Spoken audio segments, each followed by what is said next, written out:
My name is Iris, and the day everything resurfaced began like any ordinary afternoon in my Denver apartment. The sun hung low behind the skyline, casting long gold stripes across my living room floor. I had been reviewing a security audit for work when a sharp knock rattled my door, the kind that doesn't wait for permission. I didn't need to look to know who it was. Some ghosts don't knock softly. For most of my life, I had been the dependable daughter, the one who blended into the background so my younger sister, Alina, could shine. My parents, Helen and Thomas, never said I was second place, not directly. But the message sank into me through small, repeated moments, the kind that don't bruise the skin but bruise something deeper. When I was in high school, I would rush home with straight A's, expecting pride, maybe even joy. Helen would glance at my paper while stirring dinner and say something polite, something brief, something forgettable. And then, hours later, when Alina walked in waving a last-minute participation trophy from some dance event she barely practiced for, the whole house would burst alive. Lights, laughter, phone calls to relatives. That was our rhythm. She sparkled. I dimmed myself. My one hope for rewriting my future came with an acceptance letter to a cybersecurity program. I remember holding that envelope like it contained oxygen. For a moment, I allowed myself to imagine the three of them celebrating me for once. Instead, Helen dried her hands on a towel and said, "You're 18 now, sweetheart. You'll need to manage your own expenses." Thomas added, "We didn't take loans. You'll learn more by doing things the hard way." They made struggle sound like a character-building hobby. I didn't get help, not even a signature on a loan form. And so the next 4 years became a blur of late-night shifts, exams taken half asleep, and meals that cost barely more than pocket change. The only people who stepped in were my grandparents, Eldon and Margaret, who quietly co-signed my loan one chilly morning in Grand Junction. No lectures, no guilt, just support. "Needing help isn't a failure," Grandpa told me while signing. I didn't believe him then, but those words stayed. Years passed. I worked my way into a career, built stability, built distance. I crafted a life that felt solid, a life where no one needed to take from me or belittle me to uplift someone else. Whenever I visited my parents, the old dynamic still hummed underneath everything. Alina was the star. I was the daughter who turned out fine, a lukewarm compliment wrapped in passive dismissal. But I tolerated it, because tolerating had become instinct. I was sipping tea that Tuesday evening when I finally opened the door. Helen stepped inside first, her perfume trailing behind her like she was entering a stage. Thomas followed, shoulders stiff, jaw set. They sat on my couch without asking. "We need your help," Helen began, folding her hands as if delivering tragic news. "It's about Alina's wedding." Thomas cleared his throat. "Her fiancé's family expects a certain kind of event. We already committed to the venue." Then Helen said it. So casually I wondered if she even heard herself. "We were hoping you could cover the remaining costs. 75,000 should do it." The air left the room. I stared at them, waiting for a smirk, a laugh, some sign this was exaggerated. But they looked at me with the calm certainty of people making a completely reasonable request. "You refused to co-sign a student loan for me," I said slowly, "but you're asking me to pay for a luxury wedding?" Helen blinked, offended. "That was different, Iris. Debt would have harmed you. This is about family." Family. The same word they only seemed to remember when it benefited them. The same family who watched me scrape my way through school alone. The same family who let Alina insult me in my own apartment during Thanksgiving years ago, mocking my furniture, the neighborhood I lived in, even the food I cooked. That night, she stormed out after I defended myself, and we never repaired it. But now, apparently, I was responsible for her dream wedding. I didn't answer immediately. I needed a moment to breathe, to steady myself. Thomas leaned forward. "You make good money," he said. "You can afford this." There it was, the truth behind their visit. My success was no longer mine. It was a resource they felt entitled to. They left when I didn't immediately agree, but the storm didn't end. The calls began, relatives and acquaintances I rarely spoke to suddenly climbing out of the woodwork. "You should think about family unity. Your parents are upset. You're being selfish. You're doing well, and what's 75,000 to you?" Every call felt like a rope tightening around me. Then I received a text from an unknown number. "This is Julian. Your refusal is causing tension for Alina. Please reconsider." I stared at that message until my phone dimmed. Then I blocked him. That evening, as city lights flickered below my window, something inside me split open, not from anger, but from clarity. For years, I had mistaken compliance for peace. But bending doesn't create peace. It just hides conflict until it swallows you. Over the next few days, memories resurfaced. The cold nights studying because I couldn't afford to keep my heater on. The embarrassment of buying the cheapest groceries I could find. The exhaustion of working 3 jobs. And the silence, the absolute silence, from the 2 people who claimed to be teaching me resilience. By the 4th day, I pulled out an old folder filled with faded loan statements. That weight, literal and emotional, hit me like a wave. They had left me to survive alone. So why did they believe I owed them anything now? I drafted a message. I've thought about your request. My answer is no. Please stop involving extended family. But I didn't send it. Not yet. Instead, I drove to my grandparents' house. The moment I walked in, Margaret pressed her hand gently to my cheek. You look tired, sweetheart. And just like that, the dam broke. I told them everything, every memory, every insult, every demand. Eldon listened, calm and steady. When I finished, he said, protecting your well-being isn't rebellion. It's adulthood. On the drive back home, I realized something important. I didn't need my parents' approval. I needed my own. And the next time they came looking for answers, I wouldn't be the quiet daughter they once shaped. The next morning, frost clung to the edges of my balcony rail as if the cold itself wanted to remind me that things had shifted.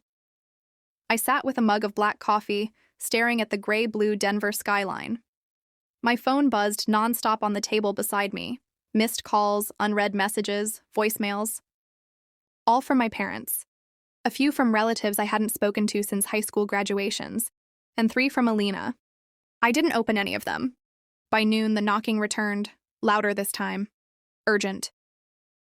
I opened the door expecting Helen or Thomas, but instead found Alina, wrapped in a cream coat, cheeks flushed from the cold.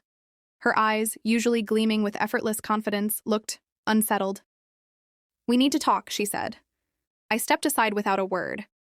She entered, her gaze scanning the apartment as if measuring whether I had upgraded anything since she last mocked my place years ago. Back then, she had called it quirky in a struggling artist way, even though I worked 12-hour shifts just to afford it. She sat carefully on the edge of my couch, smoothing her coat. This whole situation is getting out of hand, she started. Mom's been crying. Dad's stressed. Julian's upset. And? I asked. And, she hesitated, biting the inside of her cheek. You're making things worse by ignoring them. I couldn't help but laugh, not out of humor, but disbelief. I'm making things worse? She crossed her arms. Look, I get your point. You're mad they didn't help with college. Fine. But you're successful now. You're stable. What's the big deal about contributing for one important day?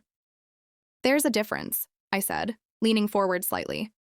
They didn't help me because they didn't want to. They want me to help you because they expect me to. She rolled her eyes. You always twist everything into some personal wound? Is it twisting? I asked softly. If it's true? Silence settled like dust between us. Alina exhaled sharply. Okay, fine. Maybe they weren't perfect about your college thing, but that was years ago. Besides, you survived, didn't you? Survived. As if endurance should have been my reward. I stood and walked toward the window, watching a light snow begin to drift. Do you know what surviving felt like, Alina? Working night shifts until my hands went numb? Taking exams with barely any sleep? Saving quarters just to buy canned soup? Not one message from either of you. Not one. Her voice softened. I didn't know it was that bad. You didn't ask. She had no reply for that, just a shaky inhale. After a long moment, she said, Look, the wedding is in 3 months. The venue Julian's parents chose is expensive. Mom and Dad already committed. If you help, everything goes back to normal. I don't want things to go back to normal, I said. Her head snapped up. What does that mean? It means I'm done being the silent one who's only acknowledged when someone needs something. Her expression hardened again. So you're just going to ruin the wedding? I turned to face her. I'm not ruining anything. I'm choosing myself for once. She looked down at her hands, the diamond engagement ring catching the light. I wondered if she saw the weight of it suddenly. Before she could respond, my building's buzzer echoed. The timing wasn't subtle. I checked the monitor. Helen and Thomas stood at the entrance, bundled against the cold, impatience etched in every line of their posture. "Great," Alina muttered. "They followed me." I buzzed them in. Thomas pushed the door open moments later, Helen close behind. They didn't greet me. They didn't greet Alina. They walked in with the entitlement of people returning to property they believed they owned. Helen went first. "We've had enough of this," she announced, dropping her purse onto my dining table as if planting a flag. "You've made your point, Iris. Now end this stubbornness." Thomas added, "Your grandparents told us you're being dramatic." I stiffened. I never said that. "Well," Helen said, "if you didn't want them involved, you shouldn't have gone crying to them."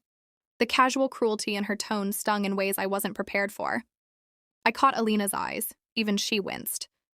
"Why are you here?" I asked quietly. "To remind you what you owe your family," Thomas said. "We raised you. We sacrificed for you. The least you can do is step up when your sister needs you." I felt something inside me, something long dormant, snap awake. Sacrificed? They had sacrificed for me? I almost laughed again, but this time the sound died in my throat. "You didn't help me when I needed support the most," I said. "You refused to even sign a loan so I could study." Helen waved a hand dismissively. "We wanted to teach you independence." "That wasn't independence," I replied. "That was abandonment." The room froze. Alina looked between us, unsure whose side to stand on. Thomas's jaw tightened. Helen's face reddened, not with shame, but offense. "How dare you use that word?" Helen said.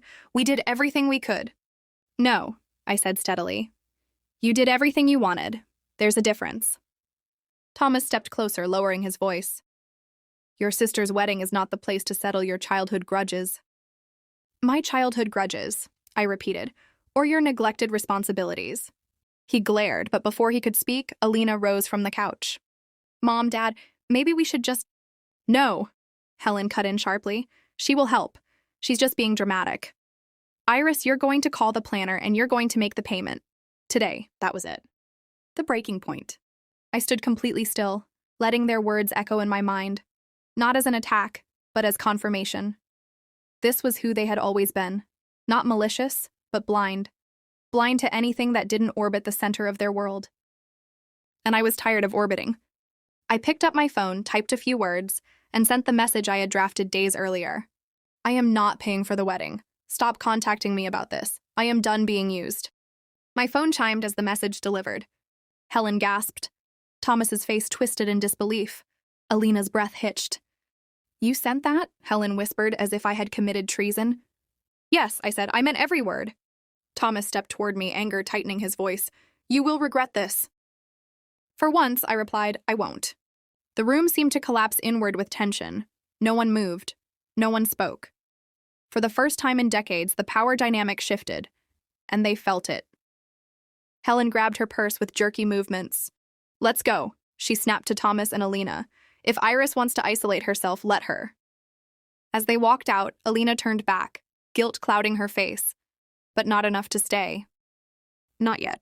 When the door shut behind them, the silence felt like a rebirth. Heavy, but clean. Painful, but necessary. I sat on my couch, exhaling slowly. For the first time in my life, I had chosen me. By the time I reached the parking lot, a slow drizzle had begun. The air smelled like wet pavement and pine, and the mist softened the streetlights into glowing halos. I leaned against my car and let the cold seep into my palms until my breathing finally steadied. My phone vibrated again. Another message from Thomas flashing across the screen. "Please come back inside. We didn't mean for it to turn into this." I locked the phone and slipped it into my coat pocket. I wasn't ready. I didn't want another round of emotional tug-of-war. I just wanted space, something I'd never been allowed when I was younger.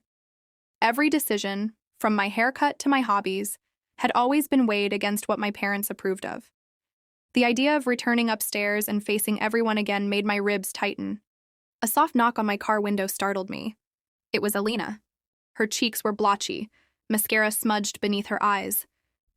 She opened the passenger door without asking and slid inside, curling her hands beneath her thighs for warmth. For a while, neither of us spoke. Only the soft thrum of raindrops filled the silence. "I'm sorry," she whispered finally, "about everything." I swallowed hard. "You don't need to apologize for what Mom and Dad said." She shook her head aggressively. No, I do because I believe them. Her voice cracked on the last word. I sat straighter, surprised. What do you mean? She sniffed, looking at her hands. I grew up thinking you were dramatic, that you exaggerated how hard things were for you.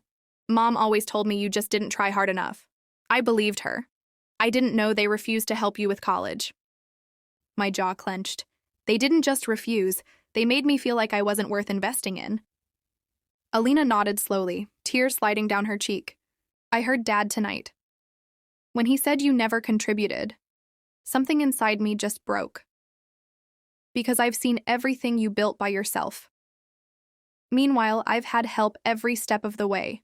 Tuition, rent, the down payment for my car, everything. I had no idea how different things were for us. Her voice was shaking, but she wasn't looking for pity. She was finally seeing the imbalance for herself. For the first time that night, the heaviness in my chest eased a little. I didn't want to hold any of it against you, I said quietly. You were just a kid. None of this was your fault. She wiped her eyes with her sleeve. It feels like my fault now. You're my sister, I should have known. I leaned my head back against the seat. I'm tired of being the villain in a story I didn't write. That made her smile sadly. After a moment, she took a deep breath. I'm canceling the wedding. My whole body jerked. What, Alina? No. I'm not saying I'm not getting married, she corrected. I'm saying I don't want a 4-day event that costs more than a down payment on a house. I don't want a wedding built on pressure and guilt. And I'm definitely not letting Mom bulldoze me into something that hurts you. I blinked, stunned. Are you sure? She nodded, firmer this time. Yes, Julian and I talked while you were outside. He agrees. We want something small, simple, ours. A laugh bubbled out of me, half relief, half disbelief. Mom is going to faint. Probably, she said with a crooked smile. But she'll survive. I reached over and grabbed her hand. You're braver than you think. So are you, she whispered.